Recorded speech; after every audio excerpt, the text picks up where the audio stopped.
우리나라 직접적인 산재 사망 사고로 한 해 동안 죽는 노동자가 거의 900여 명. 그중에 절반 이상을 차지하는 것이 바로 우리 건설 현장의 건설 노동자들이 한 450명, 500명씩 1년에 죽어가고 있습니다. 그러기에 건설업계에서는 중대재해기업처벌법의 적용 대상 1호가 바로 건설업계가 될 것이다. 그러면 그냥 현장 그냥 다 닫자, 그냥 작업하지 마라. 원청 본사에서 건설사 본사에서 일괄 지침을 내렸다가 도저히 공사 기간이 부족해서 짧은 현장들은 그렇게 할 수 없다. 10일이나 현장을 세울 수 없다. 그러한 부분들 때문에 현장에서 알아서 판단해라. 대신 쉴 것을 경고한다.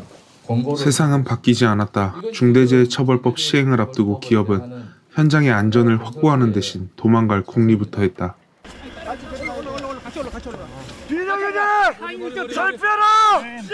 기업은 이윤 추구지만 노동자에겐 목숨이 달린 문제였다. 온몸으로 싸웠다. 비정규직 철폐하고 노동자 생명을 보장하라. 외치고 외쳐도 세상은 달라지지 않았다. 용균이가 25살에 인생이 끝났으니까 그 이후에 남들은 다 누리고 살 것들을 저는 딱 단절이 됐잖아요. 보고 사는 거나 뭐든지 그런 것들이 다 아픔으로 다가오죠. 아들의 죽음은 비정규직과 하청이라는 구조 속에서 이루어졌다. 벽은 공고했다. 이 사회가 너무 부당해요. 이 사회가 이 비정규직들을 다 올가매놓고 한쪽에 그냥 다 몰아넣어놓고 너네 나오지 마라. 아무리 부당해도 너네 그 속에서 그냥 쿡 처박혀서 시키는 대로 일해라 이거잖아요. 이게 그냥 그냥 수만 명도 아니고 수백만 명이 이러고 있는데 이게 어떻게 불쌍해서 어떻게 그냥 어떻게 내둘 수가 있어. 다 나갔고 내 자식 같은데. 기업만이 아니었다. 정치도 국가도 죽음의 원인을 외면했다. 법을 없애겠다는 공약을 내걸고 있고 경영계는 현장을 안전하게 만드는 것보다도 어떻게 하면 처벌을 빠져나갈 수 있을지 몰두하고 있다고 합니다. 그 어떤 이유도 사람의 생명을 지키는 것보다 중요한 것은 없습니다.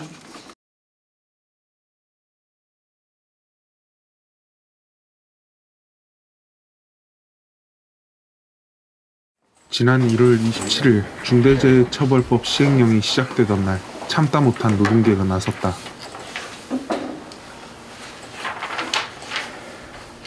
법은 책임자 처벌도 미약하고 사망사고의 80%를 차지하는 50인 미만 사업장을 아예 제외하거나 유예했다. 중대재해의 사업주의 책임을 묻는 인과관계 추정조항도 삭제됐다. 이 법으로 죽음의 행진을 멈출 수 없다.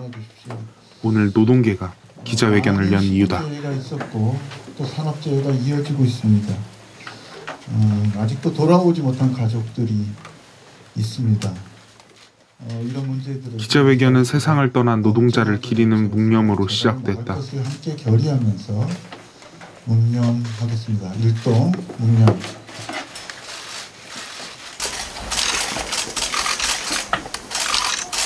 추도에 이어 지금 현장에서 무슨 일이 벌어지고 있는지 증언이 이어졌다. 올해 1월 1일 첫날 안산의 판지 공장에서 노동자가 죽었습니다. 저희 금속노조가 있는 현대중공업, 삼호중공업, 포스코 현장에서 새해 한 달도 지나지 않았는데 벌써 43명의 노동자가 죽임을 당했습니다. 현대중공업은 창사 이래로 472명의 노동자가 죽임을 당했습니다. 현장의 위험은 제거되지 않았다. 사정은 공기업이라고 다르지 않았다. 정원을 채우지 못하고 있습니다. 신입사원들도 입사 후 첫 교육에서 대부분 퇴사를 하고 있습니다.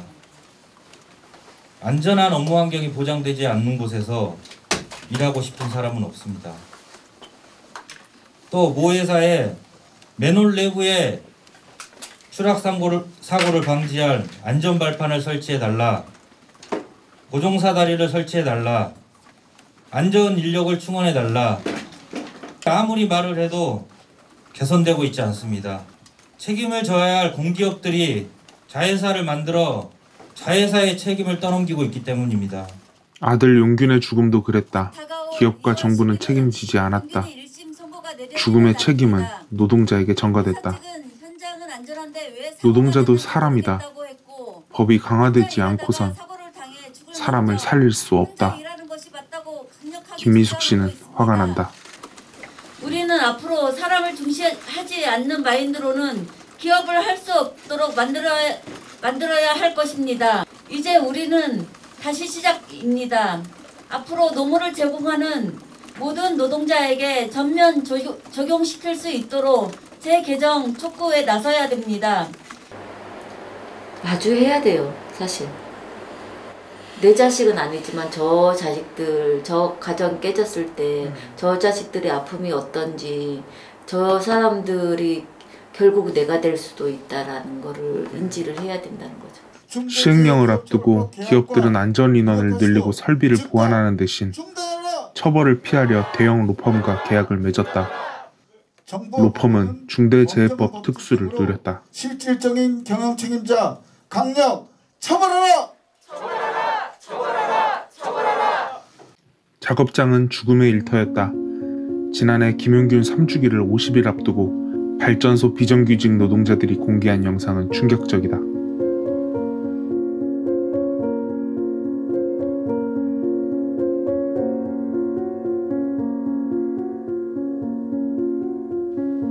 자연발화가 잦은 저탄장은 매몰과 붕괴, 가스 중독에 노출돼 있다.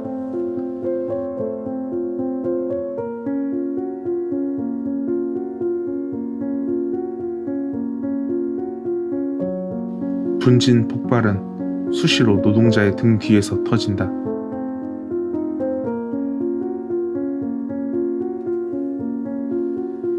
노동자는 머리를 넣고 석탄 덩어리를 꺼내야 한다.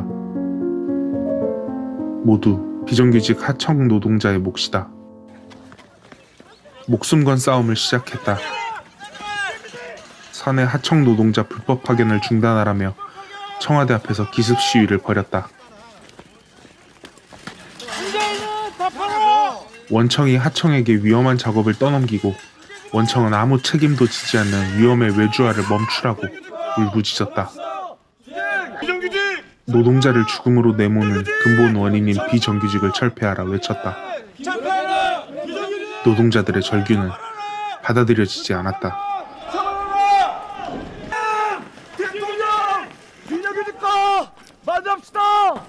비정규직! 비정규직! 철폐하라! 비정규직! 시위는 늘 연행으로 끝났다. 노동자들은 싸움을 멈추지 않았다.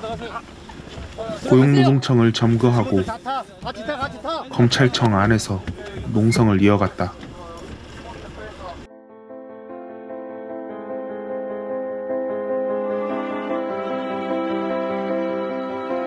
비정규직 철폐 시위 1심 선고가 있는 날, 싸움을 함께했던 사람들이 모였다. 모두 말이 없었다. 이날 법원은 비정규직 노동자에게 유죄를 선고했다. 시위를 주도한 김수혁은 실형을 받았다. 시위에 동참한 비정규직 16인은 집행유예와 벌금을 받았다. 판결은 불법 파견으로 인한 노동자들의 열악한 노동 조건을 인정했지만 행정 낭비를 우선시했다. 노동자 시위는 처벌받았지만 11차례나 기업에 내려진 대법원의 불법 파견 시정명령은 집행되지 않았다. 그 사이에 노동자의 죽음의 행진은 계속되고 있다. 진짜 이 사람들이 처벌받는다는 게, 재판 자체를 받는다는 게 이해 안 되는 대한민국이고, 진짜 그 불법을 저지른 회사들은 왜 그 나라에서 가만히 냅두고 보고만 있는지 대법원 판결까지 났는데 그것도 한두 번이 아니고 몇 번이나 대법원 판결에서 승소를 했는데도 불구하고 그 불법 파견에 대한 처벌이 없는 건지 분하고 억울해요, 억울해. 법정 여기저기 다닐 때마다 막 억울한 심정이 자꾸 쌓여가니까. 아니 한익스프레스도 38명 죽었는데 거기도 그냥 저거 무죄라고 다 때렸잖아요. 그 죽은 사람들 너무 억울하게 죽었는데 그 공기단체 김미숙 씨는 죽음이 방치되는 세상이 억울하다. 작업을 해갖고 결국 사고가 난 게 이번뿐만이 아니고 그 전에도 40명 죽었잖아요. 그렇게 해갖고 그러면 재발방지 대책을 세워서 이렇게 안 돼야 된다 이렇게 만들어야 되는데 이번에도 무죄 판결이면 계속 기업들은 뭘 보고 그 재발방지 대책을 하겠어요. 아 당연히 저번에도 그랬으니까 이번에도 무죄겠지 하고 또 다음에 또 그렇게 진행하겠죠. 아 억울한 거는 노동자들이 무슨 잘못을 했냐 말이에요. 노동자들이. 싸움은 오늘도 계속되고 있다. 다치고 잡혀가도 싸움을 멈출 수 없다. 싸우며 살아서 퇴근하게 해달라고 노동자는 간절히 외친다. 그러자면 책임자 처벌을 강화하고 사망사고의 대부분을 차지하는 50인 미만 사업장에도 법이 적용돼야 한다. 죽음의 일터는 바뀌지 않았다. 중대재해법이 시행된 1월 27일부터 5월 3일까지 153명의 노동자가 일터에서 목숨을 잃었다. 상황은 더 나쁘다. 새 정부가 들어서며 법 강화는커녕 이마저 무력화할 조짐이다. 노동자도 사람이다. 더 이상 일하다 죽을 순 없다. 포스터 속 김용균이 지금도 우리를 응시하고 있다.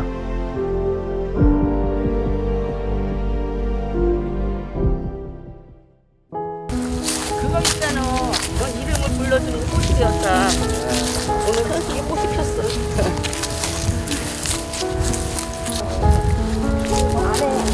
그치? 완전히 다른다니까. 봐봐. 젊었을 때. 임신했어. 엄마 꿈에 좀 많이 나타나주고 꿈에 나타나주는 게 얼마나 좋은데.